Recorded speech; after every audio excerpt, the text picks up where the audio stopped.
Welcome to the Foria YouTube channel. I'm Kiana Reeves. I'm Foria's Chief Intimacy Officer. I'm a somatic sex educator, a teacher of embodiment and intimacy, and today I have the pleasure of interviewing Dr. Joy. So Dr. Joy is a real treat. She's the #1 nation's glow up expert, therapist, dating coach, author, chief sexologist at the Sexual Wellness Awards, and has been guiding women to discover their inner goddess and fully connect to themselves and their joy inside of relationships and on their own. So we're so excited to have you here, so excited to be interviewing you. And is there anything else you want our audience to know about you before we dive into our questions?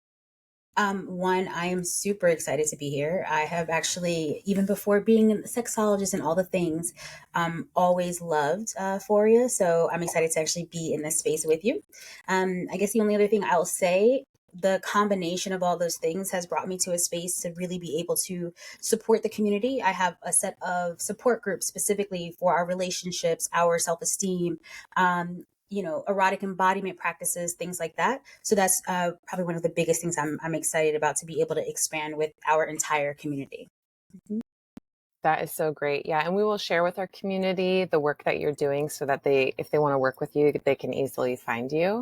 And Perfect. folks, you'll find that in the show notes for this YouTube video. So I want to dive in first by talking about how you help women become their most radiant, full selves. Like, how does this inner glow up actually translate to deeper connection or deeper presence inside of relationships? Yeah. More recently, I've kind of played around with the concept of the purple print, right? And when I'm thinking of a purple print, I'm thinking of a blueprint, but our purple print being our intuitive space, the way that we move through our lives intentionally, authentically, and really connected to what love, like the definition of love is. And I feel like no one else can define that for us.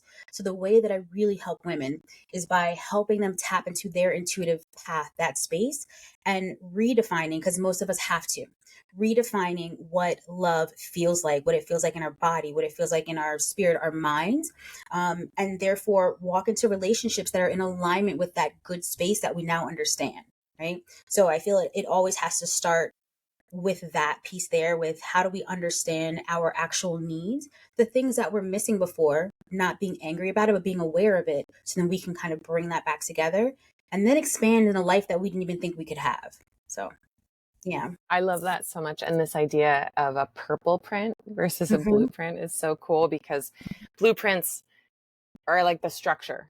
So Mm-hmm. I'm imagining the purple print is like this inner intuitive structure that you're helping women create around love, and Yes. what that architecture internally actually looks like, and where maybe some of the past walls have been like shaky or not stable or not, Yeah. so I love that. That's such great imagery Mm-hmm. to go along with the work that you do. Yeah. So, and I know that there's a lot of blocks that prevent people, I would Yes. say, especially women, from being truly present during sex, but Yes. also deep emotional intimacy. And the two go hand in hand. So, what are the most common ones that you see come up in your practice? I would say the common blocks specifically for intimacy, and I want to say too, primarily a lot of the women that I work with are going to be at an intersectionality, either based off of their sexual orientation, their race, their culture, right? So a lot of the culture that I come from, that the people around me or gravitate towards me come from, is pretty much a sensually oppressive culture. I would say a lot of our, even if though they're different, a lot of our cultures are based off like this kind of manipulative or controlling aspect. And we learn to move within the lines of the control that our family, our community has put forth.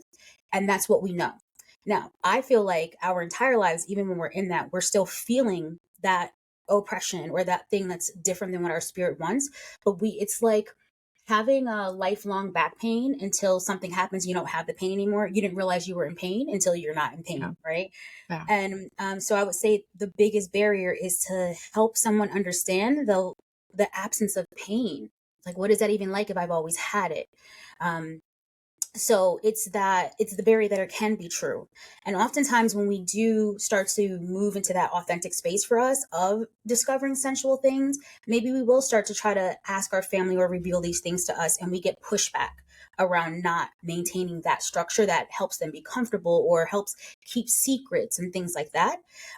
So that barrier is making or helping someone be brave enough to be that generational curse breaker, really. um, but that's a big barrier. It's a whole structure, especially if you come from a collectivist community. What does it mean to walk away from my safe space, right? That again feels safe. It could be like a pack of wolves. You think it's safe, but like we don't Yeah. know. We don't know until we meet our pack of butterflies. We're like, Yeah. oh, it's something different. So Yeah. yeah. Yeah. Hmm.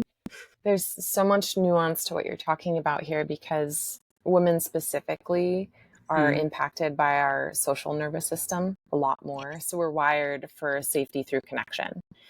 And Yes. I think a lot of what can happen is this we find safety through connection and belonging, but it makes us kind of like contort to Yes. those things that also bind our expression or bind our freedom, or we people please so much that we kind of like lose our own way, and then that like impacting our capacity to really be true in an Yes. intimate moment can make Hmm. it really hard to know what that even means. Yeah.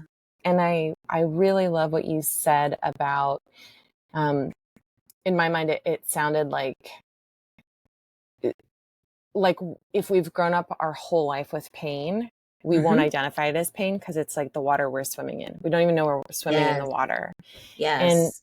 and so that process of being like, oh my gosh, I didn't even know I was inside of this water is probably like the most important first step, I would imagine, is noticing it. The I call it like it's like a cosmic egg clarity moment. Like, Yeah. oh my gosh. Yeah. It changes everything. It Yeah. literally changes everything. What I love about working through erotic embodiment and sensuality is I feel like it is such a powerful and palatable sensation and force within us that I believe when I start there with people, if they're willing to start there, it'll ripple out into the rest of their lives, right? Yeah. They become brave in other ways as well. Um, this just happens to be a way that I feel like myself and maybe like people who align the tribe, right? They also connect maybe more strongly to that sacral sensual energy, and it becomes so powerful to break up a Yeah. whole life of patterns. Yeah. Yeah. Hmm. Absolutely. So on this subject, Hmm. what role do you think safety plays inside of eros and erotic embodiment and Hmm. intimacy? Yeah, it's huge.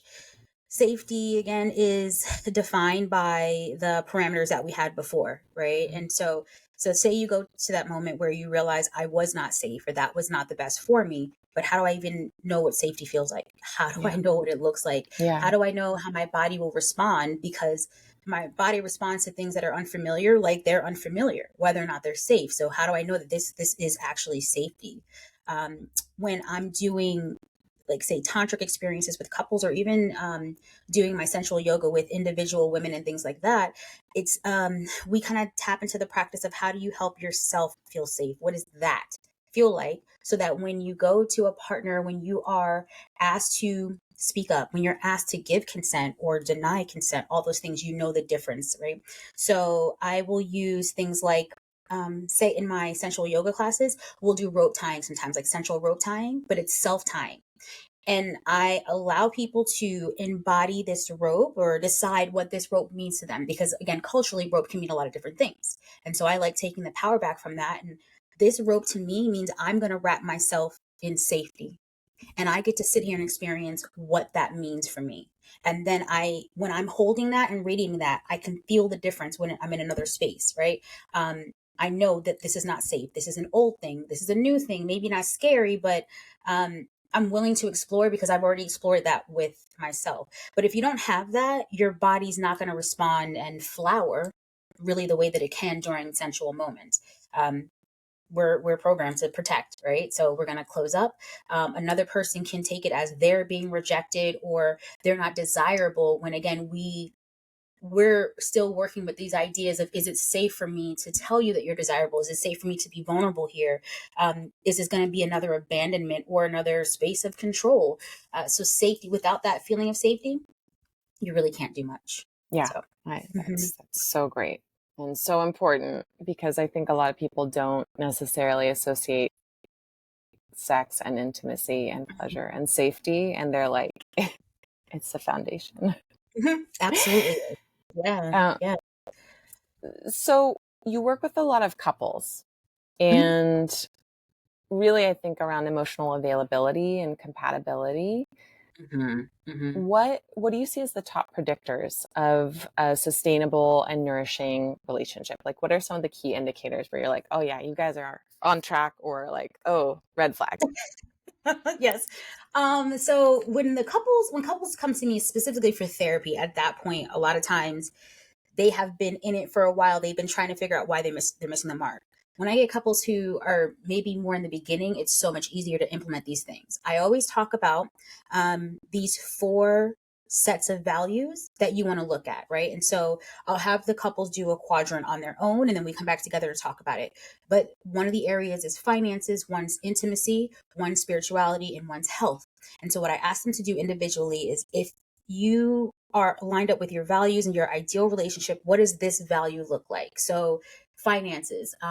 In a relationship, we save money to go on vacation twice a year. Like I think I dated someone who's like, we don't do vacation until we retire. I'm like, oh my God, no. Anyway, but like, you have to know these are important things No to consider, way. right? Like, oh my God, what do you mean we're not going to live until we're okay? So intimacy. Are we monogamous? Are we into this type of sex? Do we have friends of the opposite sex? What does that look like? Religion. Do we have to have the same one, or do I just need to be spiritual? Or how do we raise our kids? Whatever that looks like. But I think the downfall is not speaking out loud what your values are. This doesn't mean that they can't shift or expand, because that's what relationships do. They grow us. But I want to know that we're at least speaking the same language. When I'm doing something, I understand the motivation that you have and I have. I had a couple where, I mean, it was, like you said, it was blatant to me, like, this does not work. And I asked them to do this from the very first session. We had so many sessions. They didn't want to do it. Primarily, okay, I don't want to be biased, but let's say the woman was smarter. Okay. So like, she definitely was like, she was avoiding it like the plague. And I understood why. She understood why. He maybe didn't. I'm like, it was very clear to me. You know that when you put this on paper, you got to move out tomorrow. Like, you know this. So that's the key. That's what it So is. it can be very confronting. Yes, Yeah. absolutely. Yeah. Yes. Especially, I imagine, because long-term relationships, I mean, it's like one thing if someone's your lover, it's another thing if you're doing life together and you're planning and you're having to navigate, what does a happy, healthy sex life look like to me? And what does a Yes. happy, healthy financial life look like to me? Mm-hmm. Mm-hmm. And I'm guessing you chose those quadrants because they're like four indicators of Well, they're the well-being, or well-being. Well, I also use an EFT, or emotionally focused therapy, is what I do. EFT for couples therapy. So that is a part of our model to focus on that as well. But it's because it's probably the areas that we see most therapy sessions basically falling in those areas, because a lot of times people will say that basic thing like, oh, we're just here so we can communicate better, but it's more than that. And so what we see where we lose communication, or not communication, where we lose honesty, is in these areas: intimacy, finances, spirituality, and health. so Even good. yeah, for like your health, I had like, say you have diabetes and you're a whole adult, but the way you take care of your diabetes is to sneak a donut every 3 days.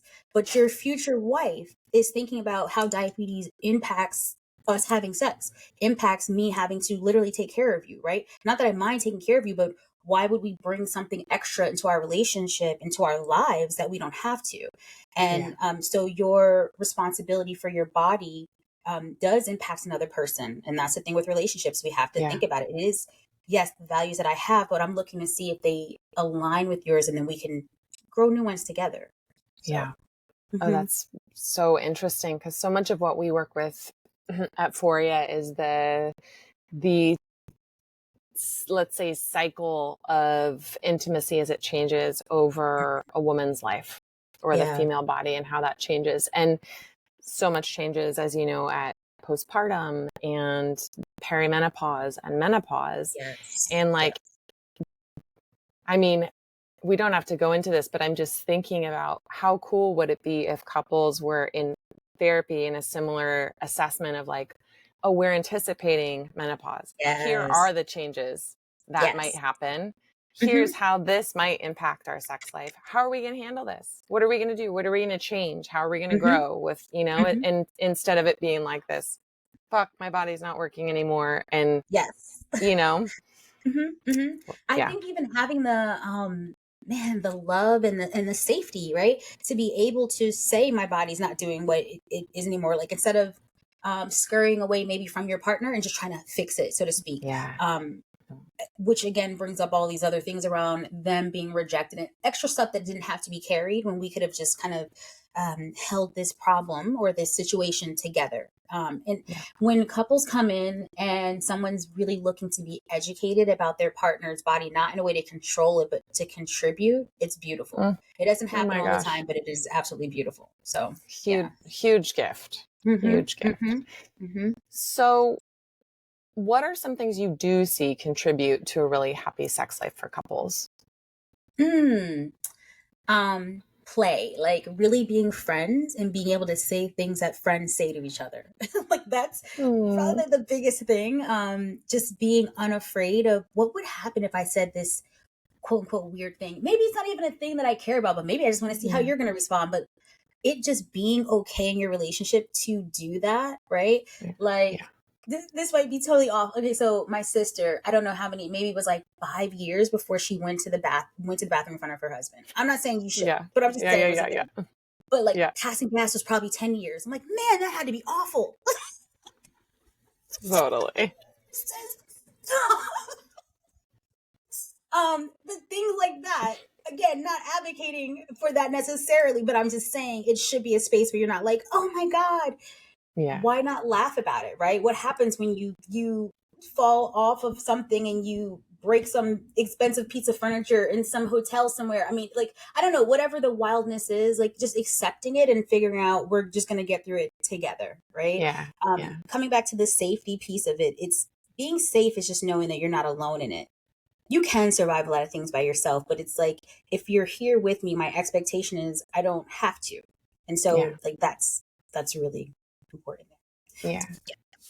Yeah, I sorry. love this idea of play too, and being friends because play to me it like lowers the stakes, and I feel like around sex there's so much performance Mhm. anxiety and like performative stuff happening that when you play it like it actually just like makes it feel like the stakes are lower and takes some of that pressure off, you know. Yes. Yes. um and then the piece, I really agree with the friend piece because what you were talking about reminded me of what I learned in my first queer relationship that Mhm. was like a few years where I had come out of my whole life being with men and was for the first time with a Mm. woman, Mhm.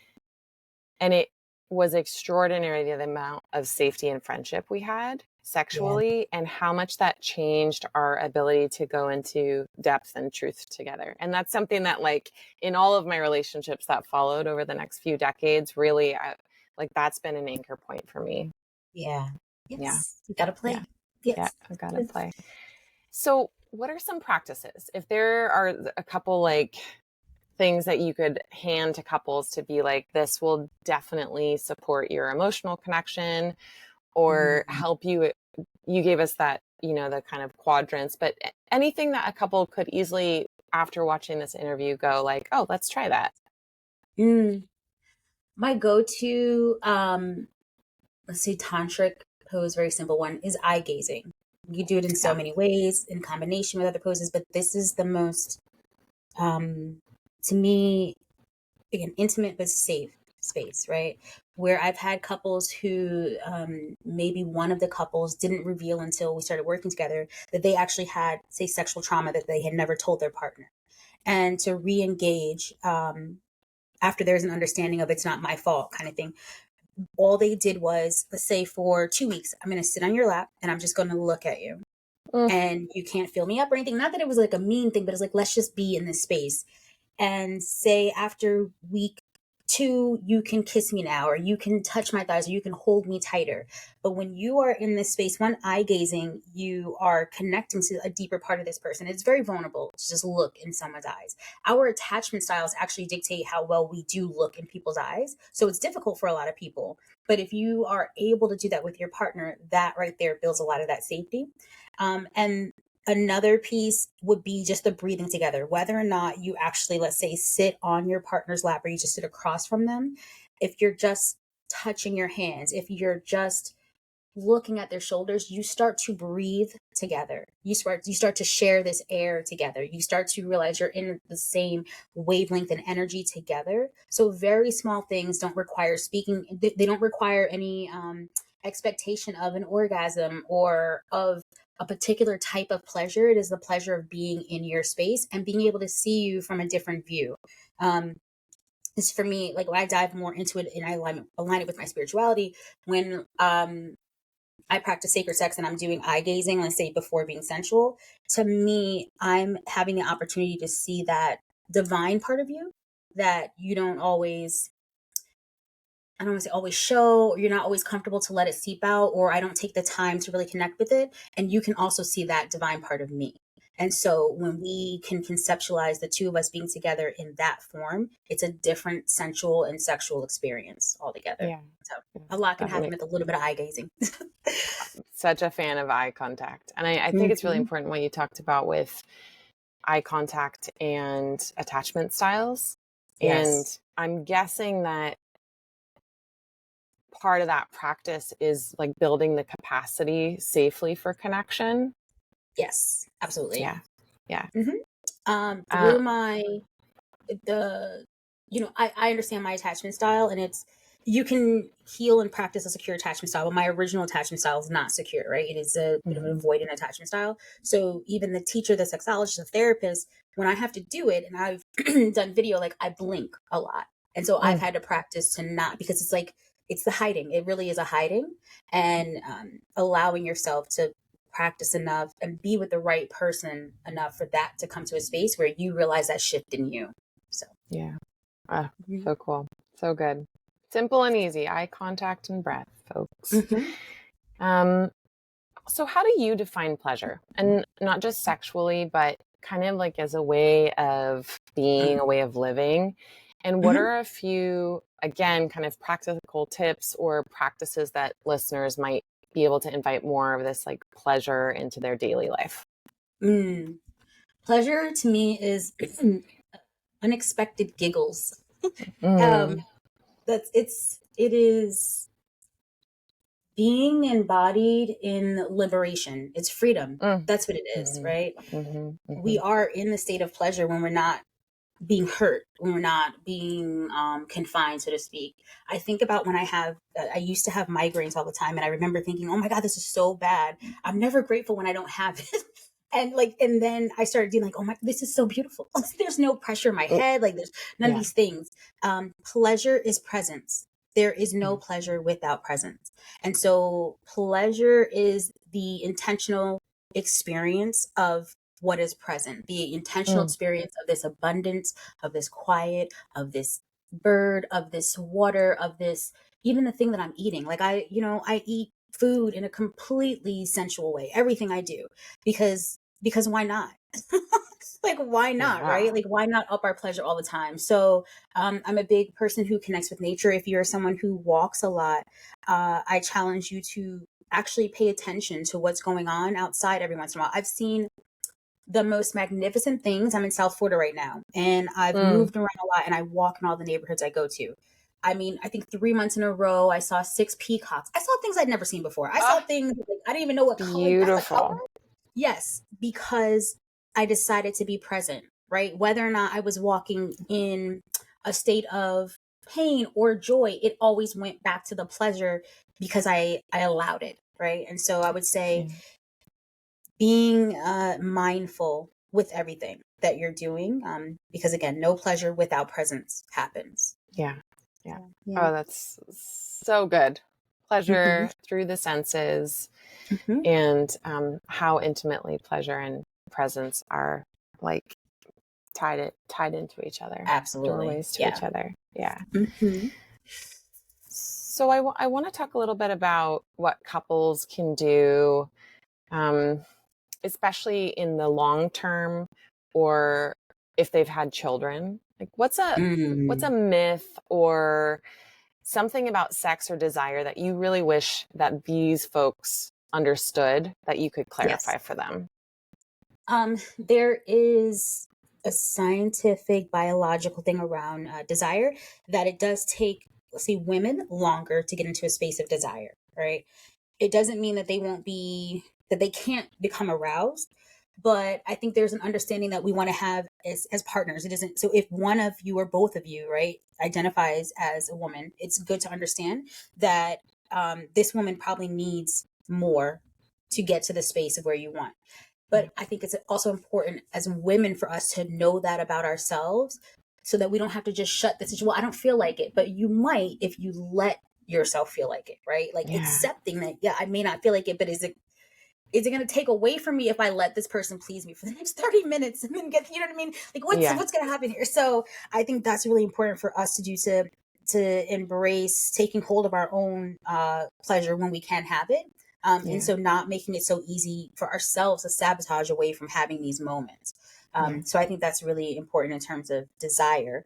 And the other thing, okay, so say you, like you said, you have kids or the kids have left, but there's different changes a lot in our relationships. It could be that a parent got sick. It could be that you don't have the job you had before. It could be that we just had a pandemic, right? These are huge life-changing, personality-changing things as well.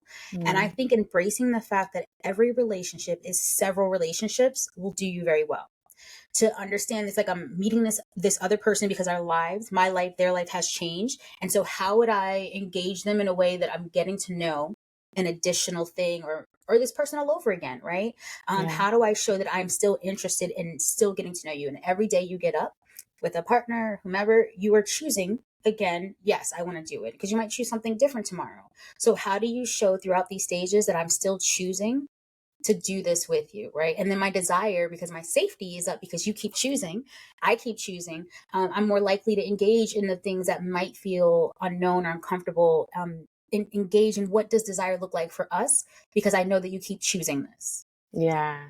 That Mm-hmm. foundational piece of safety from Yes. knowing and not just assuming, but really like committing to the showing of each other is so huge. Yes. And I love that you brought in, um, you know, the way that parental illness or family issues or losing a job, like big life experiences, how much they Mm-hmm. impact the relational field.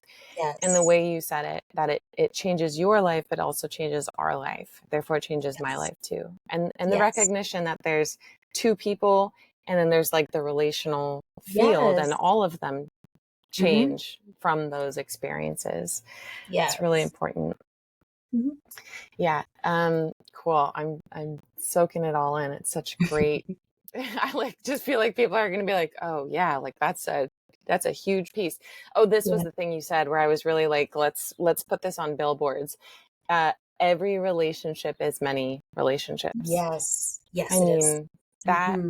that if we approach relationships like that, I feel like that pressure for it, like always to be good or always to look the Be way the that it was when same. we met. Almost, Yeah. yeah, no. Uh, If we release the expectation of the sameness, almost like I might look at my relationship like, why are we the same? What are we not doing? Something's like, what's wrong? You know. yeah.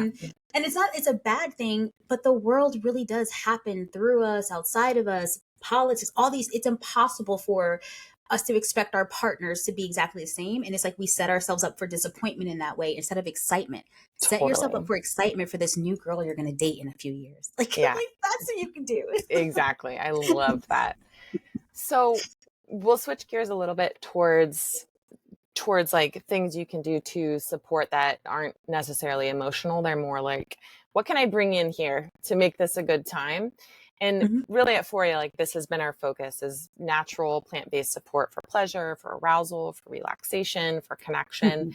And how do you see tools like this supporting the depth of intimacy and sexual connection for women Mhm. and for couples? Like, do you find them to be important in your practice? Like, I mean, something as basic as a lube, right? I don't know. I'd love your thoughts on it.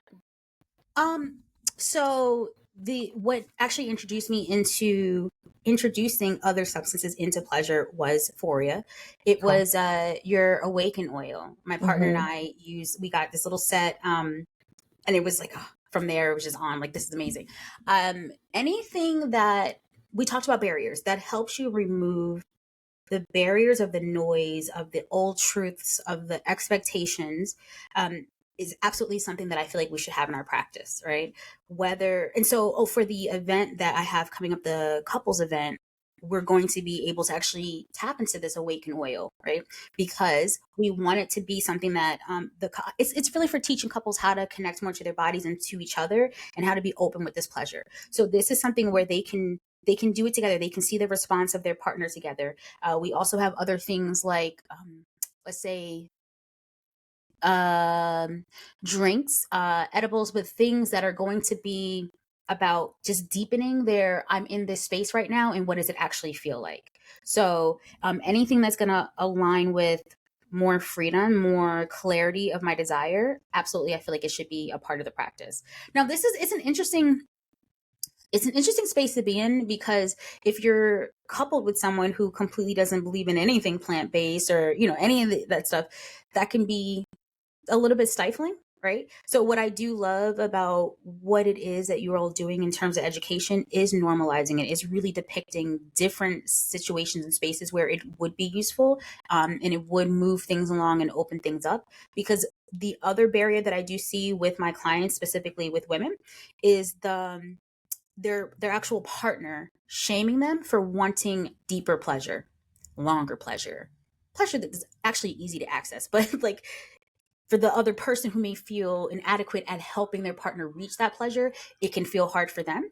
So when we have other things to help enhance that, like, the anxiety can be alleviated for all parties, Yeah, I love that. it's different to say, here, can we use this oil, opposed to, can we use this toy? Even though I think both are valuable, but depending on who you're dealing with, the oil might be something that can segue into the other things. So Yeah, such mm-hmm, a good point about I mean, we come into relationships with these sets of cultural, familial conditioning around sex, and like mm-hmm, what we make our partner's response mean. mm-hmm. I feel Yeah. like almost always people like tie it back to like their own inadequacy, even if they don't know they're doing that. I Yes. I remember actually being at an event in Georgia for Foria, Mm-hmm. and I was giving out some of the guys who were kind of helping to build the stage, and they were helping us. So I was like, oh, here's some Foria stuff for you. You can like, if you have a partner, you can like rub it on your partner's thing and Mm-hmm. like help her experience Yeah. more pleasure. Yeah. And most of them were really happy about it. But one guy, he was like, so like, it's like if I'm not doing it right, and I was like, whoa, I didn't know that it shocked me. I was like, oh, No, it's wow, okay, that's a totally a thing that people thing. think. It's a whole thing. I've literally had someone come book a session just based off of this thing with her partner, um, not wanting to have, okay, not wanting to have oral sex with her to the point of orgasm. One, because he felt like he couldn't. He felt like, he was saying it was too hard. Um, but it was, I don't know if she said out loud, I understood that before, it with another person, it was quote unquote better. It's not that it was better. There was just effort put into it. Yeah. This particular partner had a history, unfortunately, of being with people who were less experienced, so that they wouldn't ask for more, right? And so that's a barrier too. I know more about myself. I ask for more, but if I'm with somebody who's not mature enough to, again, handle that, who takes it as like, oh, I'm not doing it right. I mean, the answer is yes. You're not. Well, that's the straightforward answer. Yes, you're not doing it right, but that's going to make you feel worse. But you can. But you can. I believe Yeah. in you. Come on. Yeah. Totally. Yep. Oh, okay. But yeah, that's I have to say on that. I'm tracking with you on this one. So out of the Foria formulas that you've used, what's your favorite one? Oh, again, I'm going to go back to, there was two. There's you have a suppository. Yeah, the intimacy melt. Yes, intimacy melt and the awaken oil. Those are going to be my two, favorites. Yeah. Those are my favorites. Yes. I love them in combo because to me, we have, the female body has like all of the external erectile tissue, but then the internal erectile tissue, Yes. if you have tension in the pelvic floor, if you're like gripping, or if you're, a little bit numb or desensitized, that combo, I think it's like a 1-2 hit. It looks like it. I can tell by your face. You're like, yeah, that's it. Yeah. I'm like, that works. Everybody try it out. I agree. Yeah. It's so great. Okay. I have a last question, then some space for you to share about your offerings or where people can find your work. And the last one is really, if a couple wanted to lean more into like a sacred or a ceremonial or more like of a ritual way for them to deepen intimacy, I guess this could be for a person by themselves too, like entering into intimacy in a way that's like much more intentional and sacred. What would you recommend? So the CET, so the conscious erotic touch session, the description was correct. What I have seen really work well is making it a part of your schedule. So making it where the expectation isn't just that we're going to have fast sex, we're just going to have sex on Tuesdays, or we're, and that does happen where it has to be that way, but making this be a thing where we are intentional about, we're going to slow down on this day and I'm going to honor you in this way. And then you're going to honor me in this way. As an individual, what I have started to do and I love is sensual meditations just for activating your own exploration. So using breath work to tap into your sensual spaces, our erogenous zones. I just created an entire throat chakra or neck or throat as an erogenous zone series so that we can learn to activate ourselves in that way. So this is something that you can do on your own, or you can show your partner to do it and you can do the meditating together. But having anything where it is intentional that I'm taking this time and space, you're telling yourself and you're telling another person, but you're really telling yourself that this is important and I'm important. Like I deserve pleasure. We look at food, water, work, money. These things they're a necessity. We have to have them. But pleasure is actually one of those things that we are supposed to and should have. So yeah, that's so good. I love that. Great advice. And the last bit is, would love for you to share about any of your offerings that can help people, couples, individuals who really want support, like the support that you offer, where they can find you, website, classes, things like that.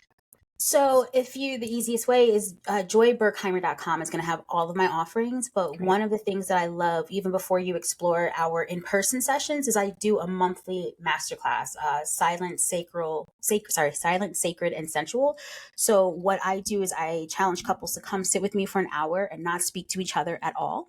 And I move them through all of these practices to help them learn more intimate ways to communicate that they would not have thought of before, using all the fun tools that we have, candles, music, things that they didn't expect, that I can say something to you in a new way.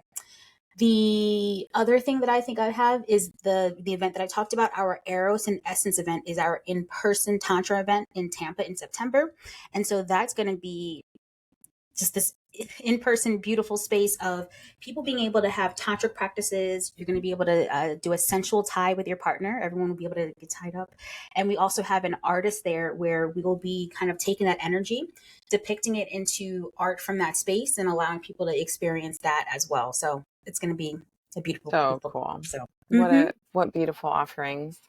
So definitely check out Dr. Joy's work. And there's such an incredible multitude of ways to work with you, which I think is really generous and important, right? Because not everyone will be able to come in person, but the online offering sounds also amazing. It's been such a treat getting to spend this last almost hour with you. Thank you for sharing your wisdom and your skill set and your heart with us and your advice for so many. And we look forward to chatting with you again soon. Thank you.